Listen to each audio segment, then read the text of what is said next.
Assalamualaikum warahmatullahi wabarakatuh. Selamat pagi anak-anak kelas 5 hebat Surabaya. Jumpa lagi di program kesayangan kita di Jawa Pos Televisi, Belajar dari Rumah bersama Guruku. Anak-anak hebat kelas 5 Surabaya, pagi ini ada yang baru karena kita akan belajar dengan versi virtual dan versi di televisi. Jadi kalau kita perhatikan bahwa sekarang Pak Gunawan sedang disaksikan juga oleh murid-murid secara virtual. Oke, kita mulai aja ya, belajarnya biar tidak panjang dan lebar. Oke, kita mulai. Hari ini kita akan belajar tentang tema 2, subtema 2, pembelajaran 1 dan 2, yaitu pentingnya udara bersih bagi pernapasan. Tapi sebelum kita belajar, tak elok kalau kita tidak menggunakan peribahasa bahasa Indonesia, tak kenal maka tak sayang. Kalau yang kelas virtual pasti sudah kenal, tapi yang di rumah belum tentu. Yuk kita kenalan dulu. Perkenalkan, nama Bapak Pak Gunawan Effendi. Pak Gunawan sehari-hari mengajar di sekolah SDN Putat Gede 1. Tahu? Yang tidak tahu bisa cari di Google Map, ketika SDN Putat Gede 1 nanti pasti tahu tuh sekolahnya Pak Gunawan. Untuk mengawali pagi hari ini, Pak Gunawan ingin menyapa murid-muridnya Pak Gunawan yang di virtual. Halo, gimana semuanya? Kabar hari ini sehat semua ya? Pak Gunawan ingin satu orang di virtual untuk memimpin doa pada pagi hari ini. Oke, ya pagi hari ini. Oke, ada Hafiza. Ada Hafiza? Yuk, Hafiza, silakan pimpin doa untuk teman-temannya. Ya, Hafiza.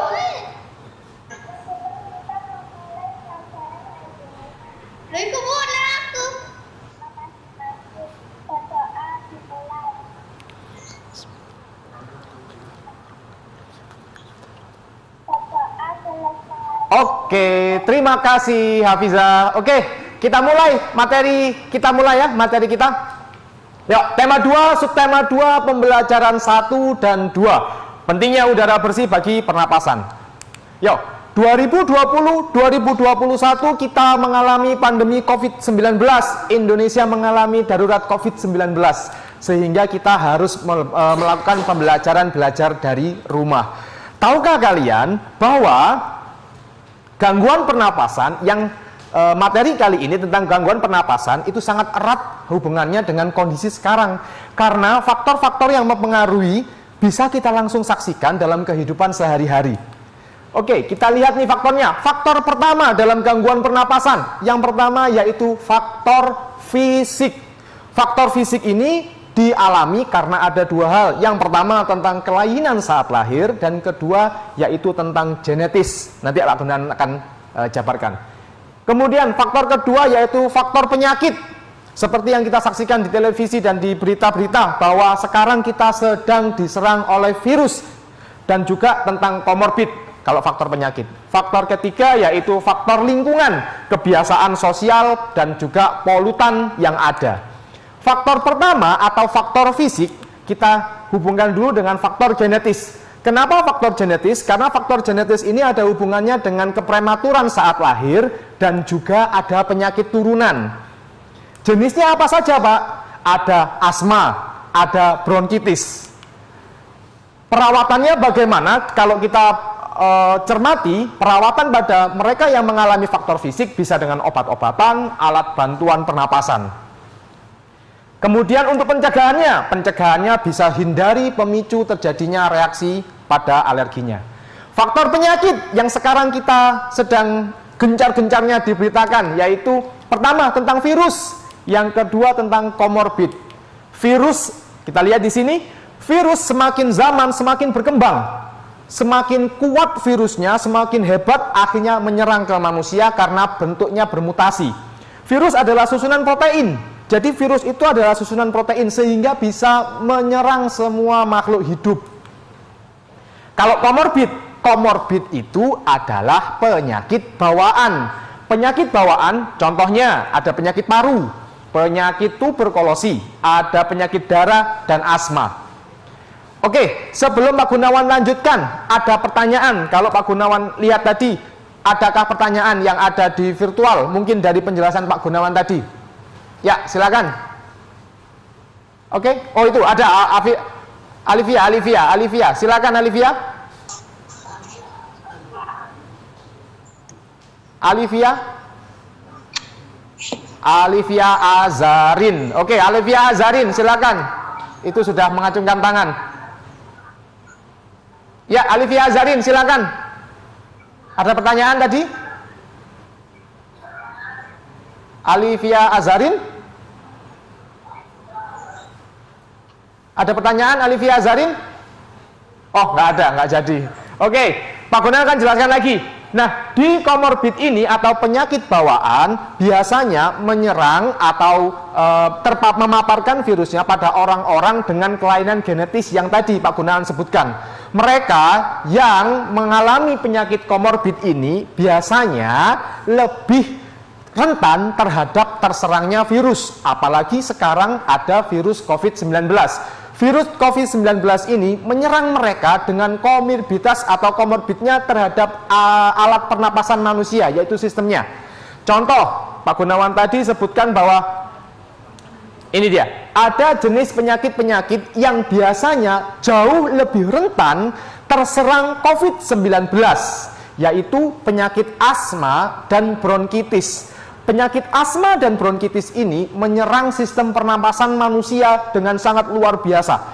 Nah, mereka yang hidup dengan asma dan bronkitis, mereka sangat berhati-hati terhadap komorbid yang mereka punya, sehingga dalam kesehariannya mereka selalu membawa obat dan juga membawa beberapa perlengkapan jika penyakit mereka dalam kondisi kambuh. Nah, komorbid inilah yang diwaspadai oleh mereka pada saat ini, karena COVID-19 cukup berbahaya, teman-teman. Jadi mereka menyerang sistem pernapasan dengan kondisi pernapasan yang lemah. Mereka yang kurang sehat, mereka yang tidak menjaga imunnya, mereka yang kurang olahraga atau sedang kondisinya tidak fit, tidak sehat, nah, itu biasanya jauh lebih rentan terserang COVID-19. Makanya ingat pesan ibu. Ini seperti yang digerakkan oleh pemerintah kita, bahwa kita harus terus menerapkan 5M untuk mencegah penyebaran COVID-19 agar seluruh warga negara Indonesia tetap sehat, tetap kuat. Itu ya. Nah, itu dia bahasan kita di sesi 1. Nanti di sesi 2 Pak Gunawan akan menjelaskan tentang info komorbid apa saja yang mungkin sehari-hari ada yang mengalami dan tidak sadar. Oke?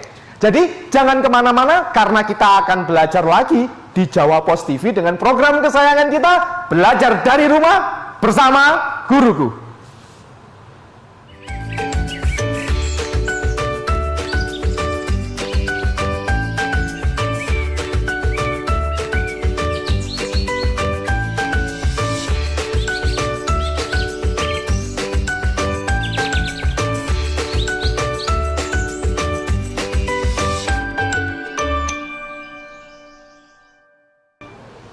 Yuk, jumpa lagi masih di program kesayangan kita di Jawa Pos TV, yaitu program Belajar dari Rumah bersama Guruku.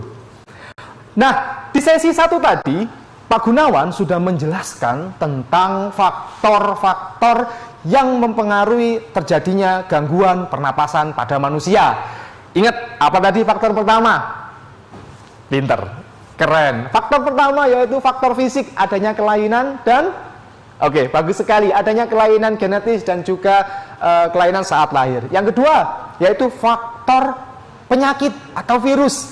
Faktor virus tadi kita sudah bahas bahwa ada virus yang tersebar, juga ada komorbid atau penyakit bawaan yang ada pada manusia.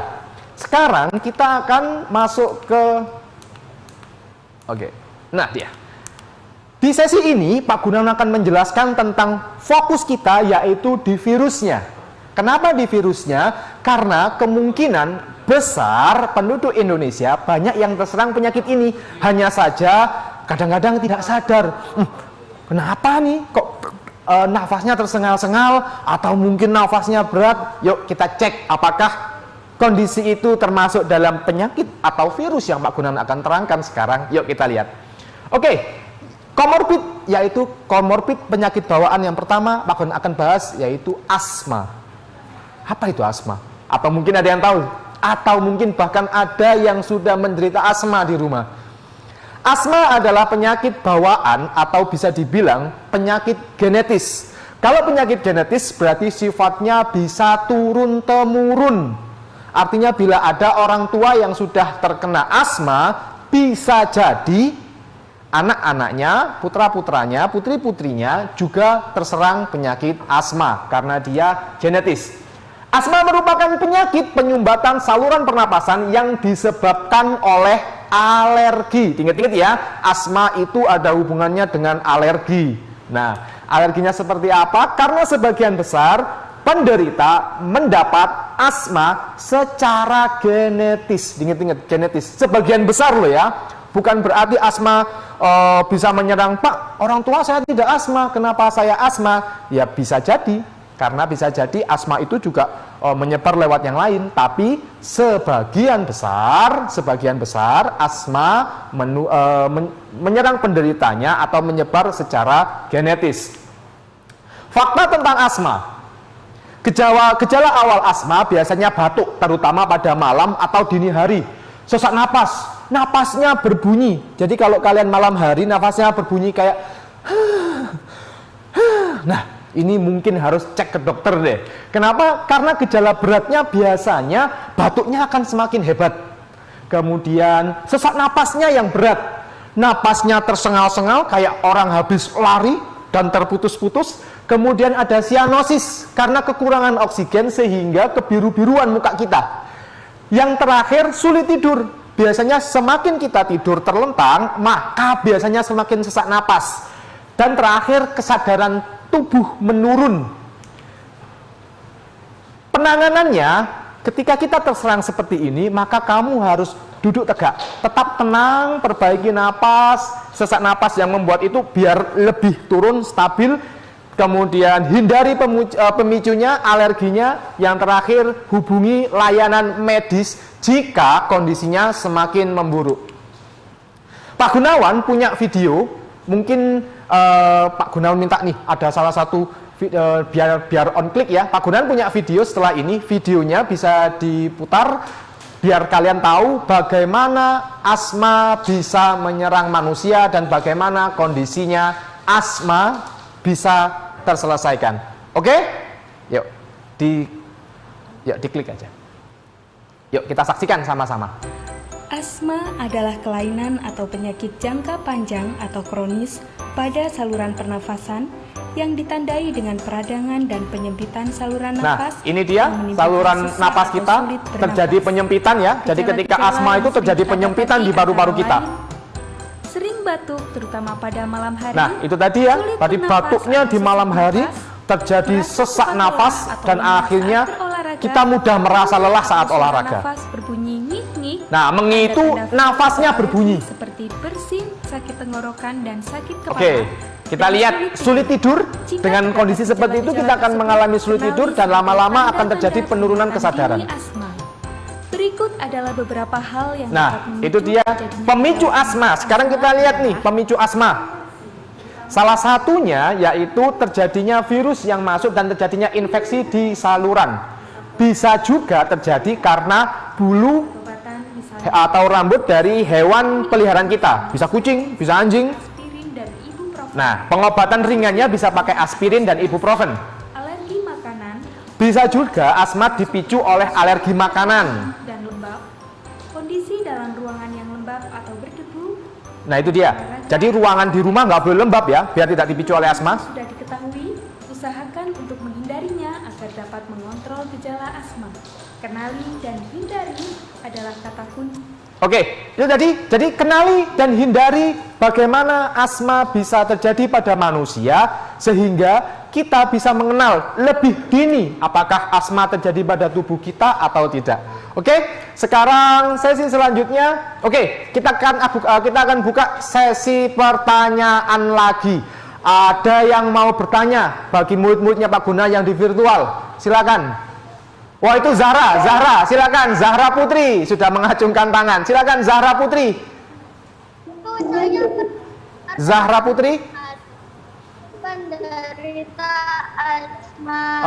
Apa fungsi inhaler itu, Pak? Oh, Oh gitu, oke. Terima kasih Zahra Putri. Zahra Putri bertanya tentang inhaler. Inhaler itu adalah salah satu alat untuk membantu pernapasan bagi mereka penderita asma. Ada gambarnya nggak? Pak Gunan cek dulu, bentar. Oh ini kebetulan Pak Gunan punya gambarnya. Jadi inhaler itu bentuknya seperti ini. Biasanya dibawa kemana-mana bagi mereka penderita asma. Nah, ketika asmanya sudah mulai kumat, mereka akan menghirup itu, dimasukkan mulut, disedot. Wah, isinya memang obat-obatan. Nah, inhaler ini tidak sama dengan inhaler bagi mereka yang sakit flu. Kalau yang sakit flu biasanya dimasukkan ke hidung. Tapi kalau inhaler asma biasanya dihirupnya langsung lewat mulut biar langsung masuk ke paru-paru. Obat inilah yang membantu melancarkan penyumbatan saluran pernapasan pada manusia. Jadi itu tadi pertanyaan dari Zahra Putri tentang inhaler. Terima kasih Zahra Putri. Oke, itu dia sesi 2 tentang penjelasan Pak Gunawan tentang komorbid asma yang menyerang manusia. Nanti di sesi 3 kita akan tetap di sini. Pak Gunawan akan menjelaskan lagi satu faktor yang akan kita bahas, kita kupas tuntas, kita bedah semuanya. Tetap di program kesayangan kita, Belajar dari Rumah bersama Guruku.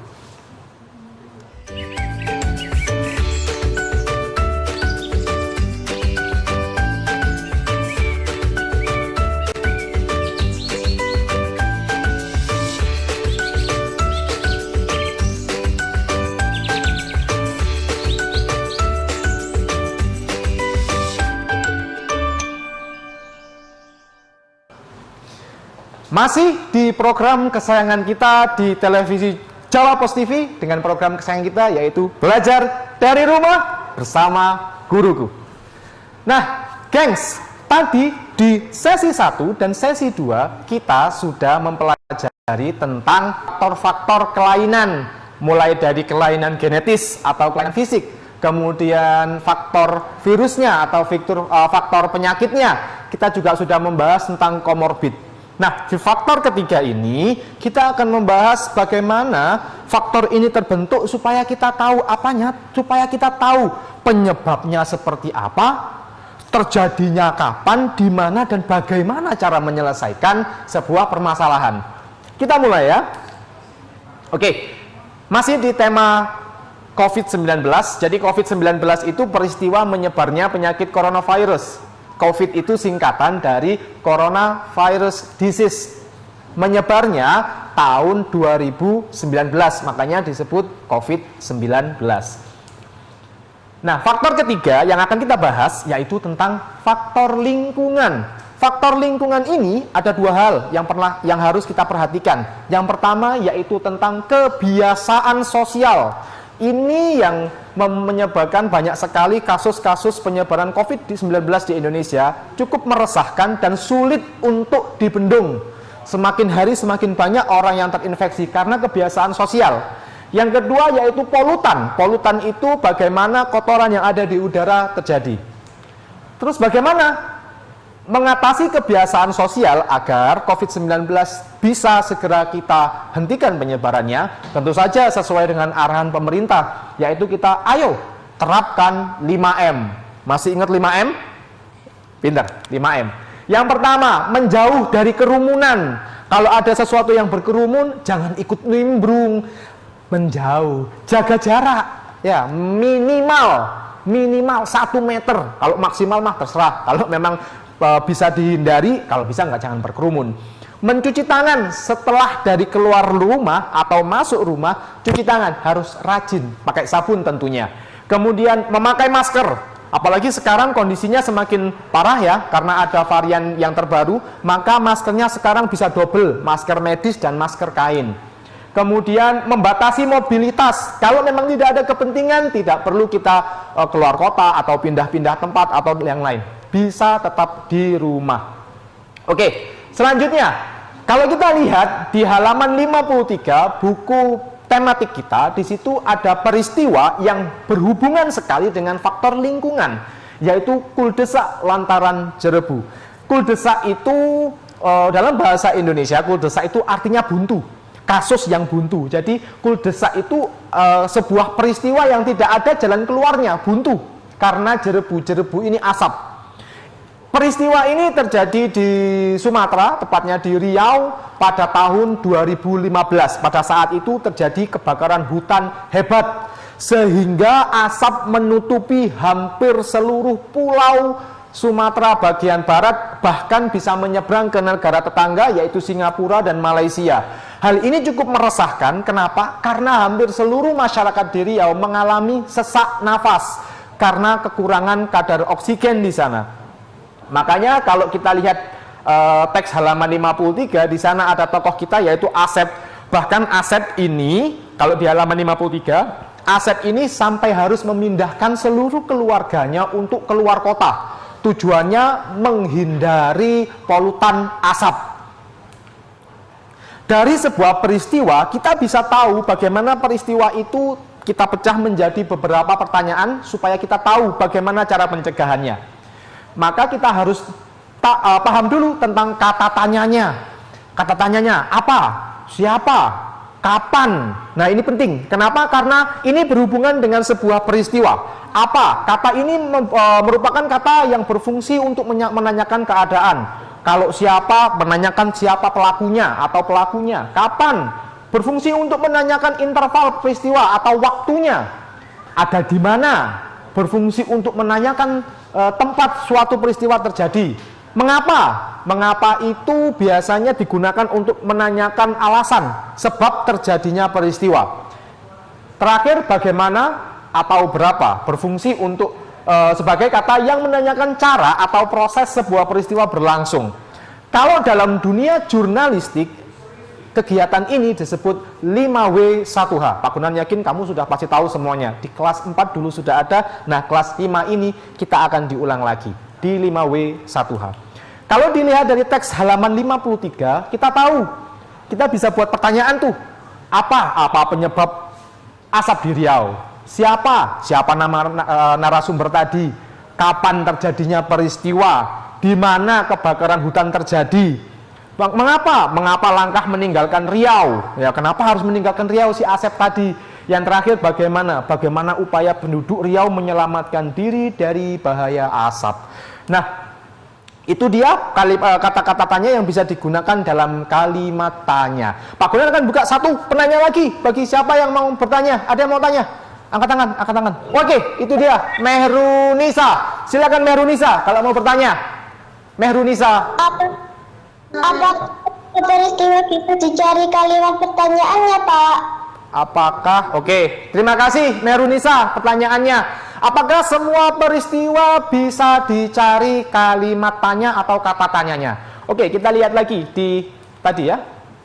Nah, jika kita melihat sebuah laporan berita, maka kita akan tahu bahwa semua kalimat berita dibuat dari 5W1H. Jadi pertanyaannya, apakah semua berita bisa dicari kalimat tanyanya? Tentu saja, karena berita pasti ada unsur 5W1H. Itu dia Mehrunisa jawabannya. Oke, sebagai tugas terakhir Pak Gunawan ingin kalian, nah setelah ini kamu bisa mencari teks berita, bisa di teks buku bacaan, bisa di majalah, bisa di koran, tabloid, internet, boleh apapun, kamu bisa cari teks berita, ya. Tarik teks beritanya, buatlah kalimat tanya dari teks tersebut. Kamu bisa menggunakan kayak seperti ini, bikin apa terjadinya, siapa pelakunya, kapan, di mana, mengapa, bagaimana dari teks berita yang kamu cari. Sebagai penutup, Pak Gunawan ingin kita doa dulu supaya hasil belajar hari ini bisa bermanfaat buat semuanya. Pak Gunawan pilih yang mimpin doa siapa? Oh itu ada Zahensa. Oke, Zahensa mau pimpin doa? Zahensa mau pimpin doa? Teman-teman. Oke, silakan. Teman-teman, sebelum pembelajaran diakhiri, marilah kita berdoa sesuai keyakinan masing-masing. Berdoa mulai.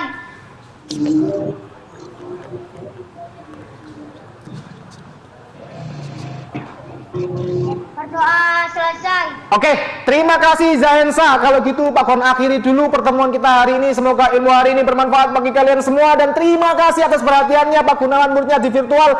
Kita ketemu lagi besok di program Belajar dari Rumah bersama Guruku.